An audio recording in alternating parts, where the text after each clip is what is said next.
Welcome to today's session of 20 for 20 in 2020. As those of you who are familiar with the series I began, I am going to ask 20 questions of 20 professionals who are people that you would be interested in working with to help you deal with some of the important matters in your life. And I'm going to get this all done before the end of 2020. And as most of you know, I'm Ella Newman, a trusted insurance advisor with the Norton Advisory Group, and I help people with creative solutions to various issues in their lives, such as estate planning, business succession, retirement, annuities, long-term care, survivorship, other life insurance strategies that are very important for them. And today I have the pleasure of introducing you to Charles Rosoff, who is president of Appraisal Society Services. And that is a firm that provides forensic valuation consultants who review fine art, decorative arts, antiques, and collectibles. And Charles is someone I met many years ago. I knew his parents. His father was a wonderful trust and estate attorney, and his mother is a wonderful philanthropist in New York. And he and I met through the Appraisers Association and through the Estate Planning Council, and we've known each other for many years. And today, as I said, I have the pleasure of introducing him to you. And the first thing I have to ask, of course, is how are you faring with this crazy pandemic and these difficult times? Charles? We are hiding. We are hiding everywhere, and we sometimes we get out to do an inspection when there is no one or only one person present. But under COVID restrictions and COVID exemptions, we find that we're able to perform our valuations based upon the information provided to us. Great. And that makes it much easier. And I also want to thank you very much, Ella, for inviting me onto your sessions, and it is a pleasure and a privilege to be here. Thank you so much. Okay, so now we're going to get started with our 20 questions. The first one is, what is the primary focus of your practice? The primary focus of Appraisal Services Associates is to provide forensic valuation and consulting work for individuals who are involved in disputes regarding insurance, damage loss, trusts and estate, matrimonial, bankruptcy, and collateral. Mm-hmm. I totally understand that. That's all important things that people get focused on. Now, what led you to choose this particular career path in this field? It was a bit of an accident. My mother used the museums for daycare. I grew up on 89th and Madison in Manhattan, and starting at age 3, she placed us in every program possible at the Metropolitan Museum, Guggenheim Museum, Museum of Modern Art, and the Whitney Museum. And since we were in every program from age 3 there, my sister and I grew this natural affinity to the art world to such an extent that when we took AP History of Art in high school, we both decided to focus on art history and for my sister, anthropology, when we were in college. That makes total sense. So now that you've gone beyond that and you're in your career, what specific credentials have you had to get or have you gotten relating to that? I am an accredited senior appraiser designated by the American Society of Appraisers and a member of the Royal Institute of Chartered Surveyors. Oh. I also, for 15 years, served as an accredited instructor of the Uniform Standards of Professional Appraisal Practice for the Appraisal Foundation. Wow. Well, that's very impressive. Now, when do people come to you for your services? They come to me when there are problems, when something has, when they need insurance coverage, or something has been damaged, or when they're getting divorced, or when there's a trust and estate or tax issue, when someone has died and they need an estate appraisal or an appraisal for equitable distribution amongst the beneficiaries and legatees. They also come to me with tax disputes with the IRS, or if I've even worked for the IRS. Mm, And they come to me for bankruptcy collateral appraisals involving disputes with creditors' rights actions and the like. mm. Well, those are a lot of different components.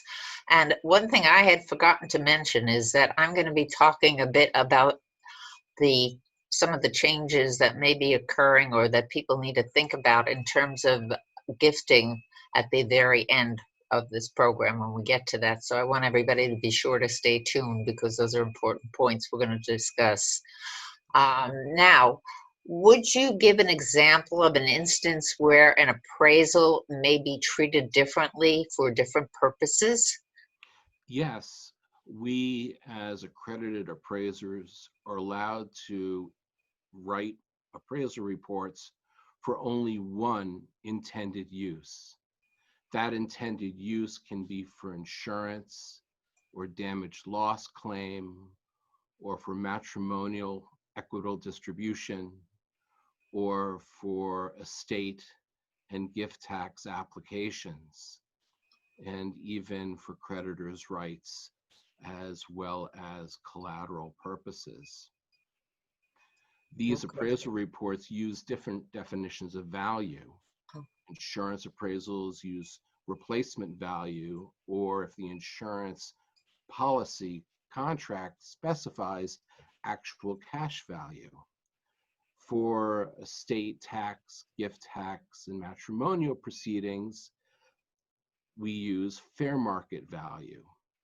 And for creditors' rights and bankruptcy, we use marketable cash value, liquidation disorderly, or liquidation orderly values. Lots of different components, which only you would know if you weren't in the business, right? What differentiates you from others that do similar appraisal work? I have 34 years of experience in litigation support, writing, at helping attorneys and individuals in their proceedings. For example, whether writing interrogatory or deposition questions, or advising them on the the where the ins and outs and pitfalls and risks associated with disputes regarding valuation. Mhm. Good, that's very good. Now, let me ask you something a little bit different than that. How did you decide to create your own firm? I created my own firm when my client base began to become so large that it was the right step. I had been at Christie's for 2 summers, and I went to Sotheby's London for the year-long training program, and I came back and worked for Madison Avenue Art Gallery. And then during this time, individuals were routinely approaching me for appraisal reports. So then I went through all the classes at NYU in the Appraisal Certificate program, and went through all the courses given by the American Society of Appraisers, and I became accredited.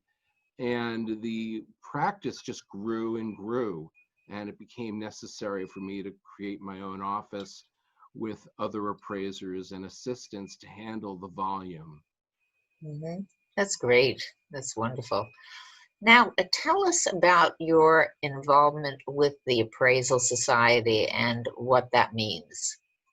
So the American Society of Appraisers is the nation's oldest and largest multidisciplinary accreditation society in the world, Oh, in that the society tests, educates, and writes standards for appraisers in order to ensure that appraisal reports are not misleading and that they promote public trust. mhm. Well, that sounds wonderful to know that that is part of the process. Now, in terms of your approach, are you a conservative or more aggressive appraiser? I am an advocate for the properties and for the and while paying very close attention to the needs of the client. If I'm acting as a consulting appraiser, I'm allowed to advise the individual in a manner that places the individual's needs first. If I'm acting as an independent appraiser, I provide valuations that place the object first in a manner that will prevent disputes, or if there is a dispute, that will prevail in the event of a dispute. Very good. That's quite clear. Now, what is a type of what type of appraisals have you had the greatest experience with? That's a very good question. Over 34 years, we've handled so many spectacular evaluations, whether it be for a collection of approximately 53 Impressionist and post-Impressionist paintings that have a fair market value in between 50 million and 450 million a piece, or a damage loss dispute regarding a $15 million Rothko, or an estate in a $40 million home in Bridgehampton in a neighborhood of $40 million homes. And we tend to live vicariously through our clients and their collections and homes. I've testified 16 times, and each case it tends to be wildly different than the next. There are some absolutely spectacular collections of antiques and decorative arts, as well as fine art, that we've had the privilege to value. Some of these collections we valued for fair market value for gift tax in order for a individual such as yourself to place within trusts and an LLP's limited liability partnerships, to take advantage of fractional ownership discounting. We also provide fair market value rental rate appraisals for gift tax, where the individual retains the physical possession of the artwork while paying rent to their children, their issue, in order to take advantage, I'm sorry, of the gift tax benefit. Okay, well, that's very comprehensive. Now, what are some problems or issues you help your clients address? Clients come to me when something has been damaged and they're either unhappy with their insurance company's response, or the insurance company needs them to hire an appraiser to document their claim. Individuals, couples come to me and stipulate to accept me on both sides for appraisals, to assist them in their divorce and matrimonial proceedings. During this time in COVID, when the courts are closed, divorcing individuals tend to use mediation and arbitration that uses experts in order to enable them to complete the matrimonial equitable distribution proceeding as quickly as possible. Mm.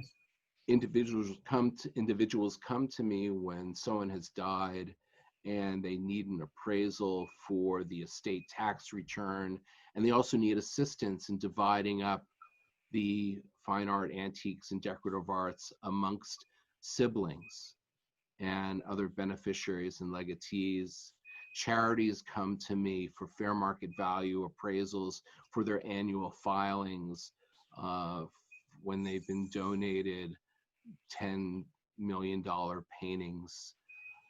Also, individuals come to me when there is a bankruptcy or collateral proceeding or creditors' rights action to ensure that the valuation of their assets is accurate and they get full credit for its value. Mhm. Also, attorneys in creditors' rights actions hire me in order to provide valuations to ensure that the value of what is being seized is accurately presented and accounted for in the claims action. Mhm. Mhm. So in that answer, you've actually covered, I believe, some of the things that would come out in the next question, which was what type of clients do you tend to work with? You basically described that. Is there anything you wish to add, or do you think you just pretty much covered most of that? Attorneys, CPAs, and individuals within disputes all over the world. I've been flown to Spain Mm-hmm. and Switzerland and all over the United States and Canada in order to perform inspections as well as for testimony. Mm-hmm. Right. Wonderful. So now, how do you go about determining your fees, and what would they include? Our fees are hourly. Mhm. And so an individual comes to us with their problem, we determine scope of work, and then issue an agreement for an estimated number of hours in order to ensure that our fees are understood completely, and also to make sure that our fees are reasonable and commensurate with the needs of the client and not excessive for the type of proceeding or need that they have. I'm sure with all your years of experience, you've determined the appropriate way to make that work for you and for your clients. Um, right? Yes, we put our clients first. Perfect. Now, what are some highlights of your total career experience? What stands out? So some highlights are the nation's largest ballet companies, uh, uh, costumes that were damaged in a flood, or as we discussed before, a $15 million Rothko, where we had to travel around the United States to examine other Rothkos in museums and collections as comparables. Uh, Another highlight is a collections of artists and their estates, using the word estate both pre-mortem and post-mortem for either estate tax planning or for estate tax filing. Other highlights have been having to fly to the south of Spain for a collection and Switzerland to examine a painting at Art Basel. And it seems as if every week at times there's a highlight. Nice. Having to go to the Hamptons, which I do easily. I live in Westport, Connecticut, so I just take the ferry from Bridgeport. Right. And I wake up on the 7:30 a.m. ferry and get to the home at 9:30 and perform the valuations. Then it's ever changing. Trying to predict it is a bit like nailing jelly to a wall. You never know what type of collection you're going to see or what type of dispute there is. And it's a real pleasure and privilege to have this career. Mm. Well, it sounds truly wonderful. Um, what are several appraisal topics that you have written or spoken about? I was co-editor of the supplements of 2 legal textbooks, one on valuation strategies in divorce and the other one on valuing specific assets in divorce, published by Wolters Kluwer for 15 years. I was the legal issues editor of the Personal Property Journal of the American Society of Appraisers for 8 years. I've spoken several times at international conferences of the American Society of Appraisers. I was on faculty for ALIABA, the Advanced Learning Institute of the American Bar Association, in postmortem planning and valuation standards. I taught at NYU the research methods class, which is one of the required courses. For 16 years, I taught for the American Society of Appraisers the 4th required course, PP 204, on legal issues in the commercial environment. And I also, you'll have to excuse me, have had other speaking engagements and lectures that I'll have to consult my CV to remember. Well, that's a lot you've indicated already, and I'm sure we can find them on your website and if we need to. That's So, right. right. So that's excellent, Charles. I appreciate all those options and all those different things you've done, which really speaks to all your experience. Now, what can a client do to help you with your work and enable them to sort of keep the fees down? Transparency. If a client provides me with photographs, documentation, cataloging, and any and all information that may exist on the subject properties they need appraised, it will reduce our research time enormously. Also, it's necessary for us to know everything about the subject property and its context, ranging from the good, the average, and the great in terms of quality of information and whether it's good news or bad news, in order for us to make sure no skeletons fall out of the closet and that we've taken into account any and all information that may exist on the subject property. The withholding of any information serves to actively distort the valuation process, which is why it's so important for all individuals to fully disclose and be transparent regarding their subject property. And that itself will buttress and improve the value result immeasurably. Well, that's very clear. That's very concise and would help the client to understand that those are important focuses. What are some misunderstandings about appraisal work in general? I would say the chief misunderstanding is based upon individuals' experience watching the Antiques Roadshow. where they feel that we will simply look at an object and be able to tell you off the top of our heads what the object is, its authenticity, what the sales have been, and what its replacement value or fair market value is. Mm-hmm. That is not what we do.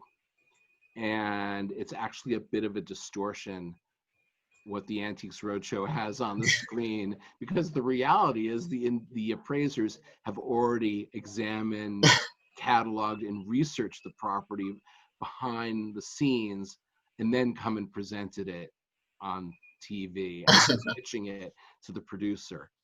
What appraisers do is they provide reports that are not misleading, that promote public trust, and serve as accurate benchmarks and documentation for the valuation of the subject property in a manner that will not be disputed or is indisputable or is within a range of 10% of any other appraiser who's accredited. Mm-hmm. Well, that's very clear. That's very helpful. Now, thanks for the better understanding of the roadshow appraisals. It's a lot of fun, and I know most of the appraisers, but it can create unreasonable expectations on the part of the public and what we do. Of course. Now, what should the client expect an appraisal report to look like? An appraisal report is actually a large document that not only discusses the object, but also its value characteristics, including authenticity, and if necessary, title ownership. And then also discusses comparable sales, and has images of the subject property and the comparable sales.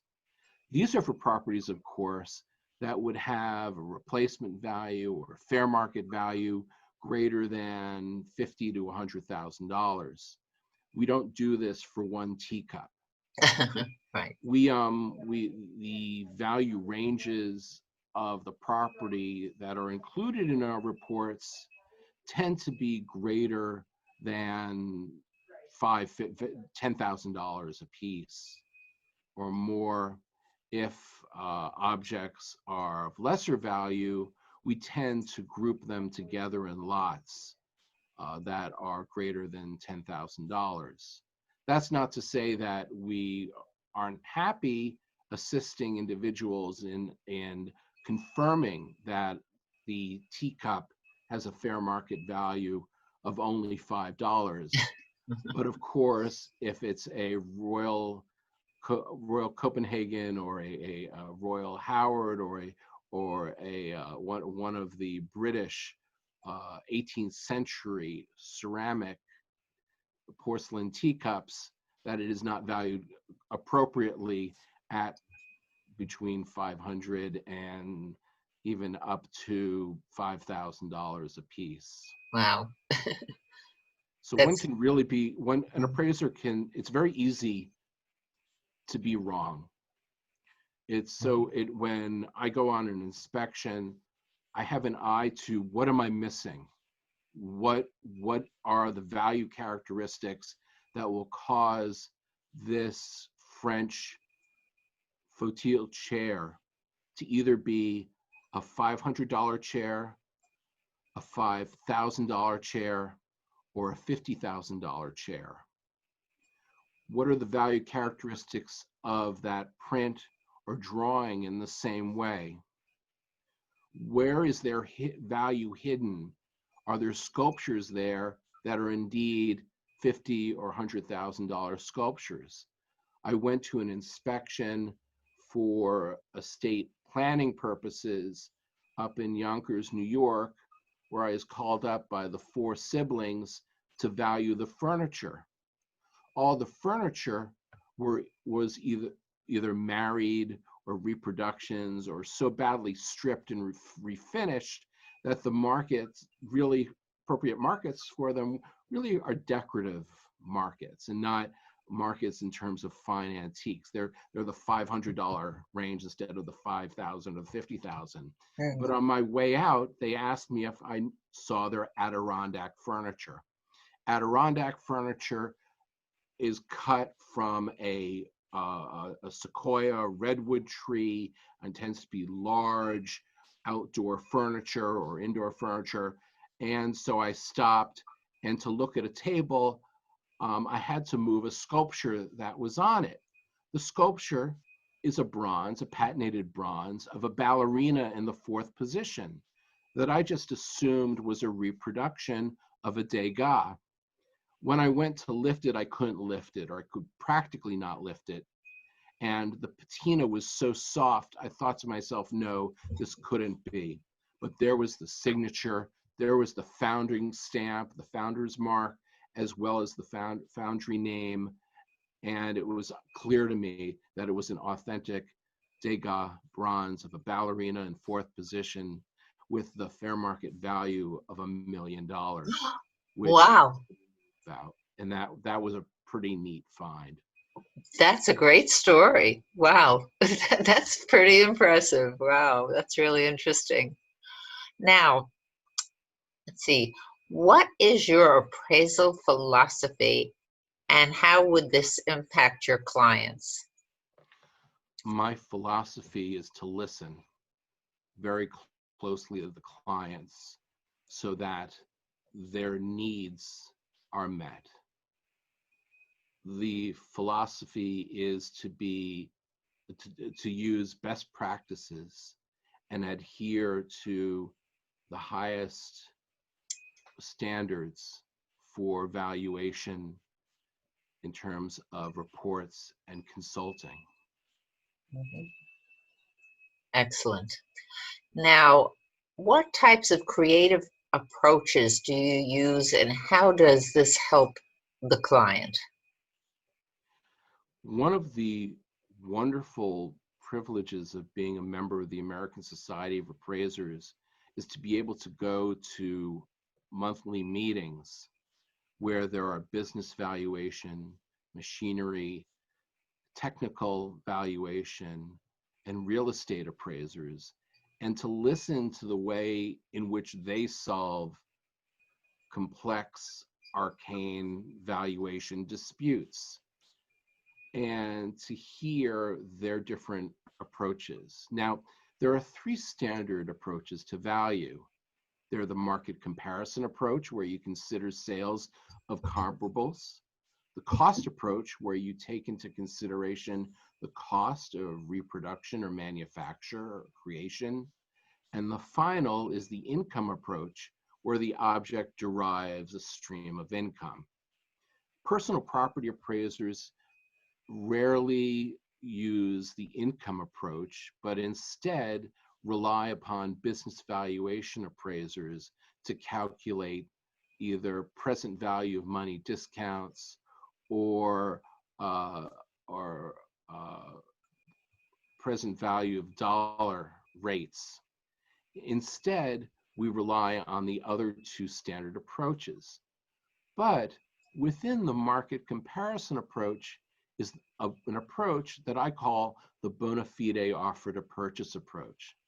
And this is based upon a US tax court memoranda decision entitled Ashkar v. Commissioner, where the US tax court judge threw out the appraisers from the taxpayer and the IRS, and instead found that a bona fide offer to purchase from a collector who had always been hounding this collector for his collection. And since he made regular offers for amounts of money that he would easily be able to provide in amounts that are reasonable and commensurate with the value of the collection, the IRS found that the bona fide offer to purchase is probative of fair market value. Now, it just so happened that the bona fide offer to purchase was halfway in between the taxpayer's appraiser and the IRS's appraiser. And there is a tendency in disputes to cut the baby in half. And there's a saying that a good decision is when neither side is happy. a reason to settle out and not go before judges, because you never know. In 34 years, I've seen some really bizarre decisions made by judges based upon feelings of what other things that have happened that have nothing to do with the valuation of the property. So there's a great risk in going before a judge that is mitigated only by settling out. Well, that's a very effective and appropriate response to the question. We've actually come to our last question already, and this one's an easy one. It is, what can you tell us about yourself that we cannot find on the internet?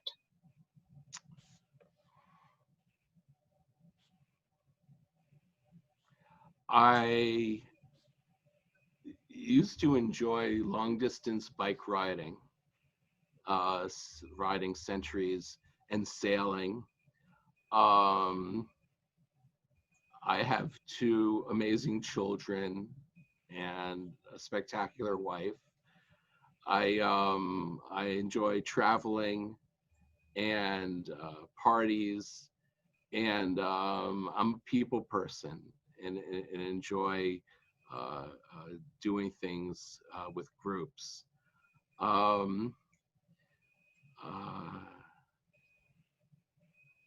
would say that my sister is the Andrew Mellon Chair of the Department of the Americas at the Brooklyn Museum, and my brother is an attorney in San Francisco, and I grew up in Manhattan.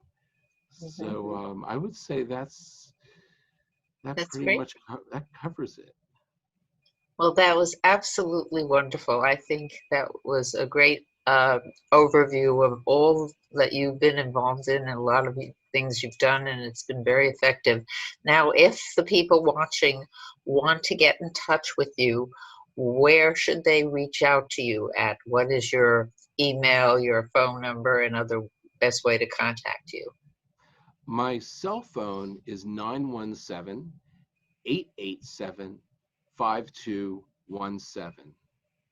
And my office number of 212-679-3400 is forwarded to it during COVID. We are not going to Manhattan into the offices during this period. My email is crosoff, C-R-O-S as in Sam, O, F as in Frank, F as in Frank, @gmail.com. And anyone should feel free to call me at any time, even if they just want to bounce things off of me. It'll be a pleasure to listen and to see if I can help or find an individual who can help them get their needs filled. Great. Well, that was terrific, and I'm so glad that Marty Green, who we both know, had suggested we have this conversation. And now I did promise that there was something I wanted to talk about related to insurance for a couple of minutes, and that is we are approaching the end of the year, and a lot of people are thinking about gifting. And I just wanted to remind people that they have the ability to gift individually $15,000 with no tax consequence for themselves or the person receiving the gift. And some people may want to take advantage of that before the year end, and we're getting very close to year end. And we know that we're in an environment where we're going to have a new administration. We have very low interest rates. So lots of things are changing. So we need to take a look at whatever insurance strategies or policies that we've owned and see if they're still effective or if they need to be reviewed due to these changes. Also, if you're thinking about selling your business in the near future or doing some estate planning strategies, we have some techniques that are quite sophisticated, and they use premium financing, which means you're borrowing the money, and the rates are so low now that with the kinds of return you can receive on buying insurance this way, you really come out way ahead, and you can have some tax-free returns that are really outstanding in this type of economic environment. So I just wanted to mention that. And I'm offering free opportunities to set up a virtual meeting with me. Just reach out to me at ella@nortonadvisorygroup.com, and we can review some things you're thinking about and make sure you're on the right track and take care of that. And also, please go to Charles's website at Appraisal Services Associates and my website at Norton Advisory Group. And be sure to look for our video when it comes out. It'll be posted on LinkedIn, and other videos relating to 20 for 20 in 2020. And I hope that you all stay healthy and have a wonderful new year, and enjoy the holiday season, and stay healthy and safe. And thank you. Thank you, Charles. Thank you so much. My pleasure. Be well. You too.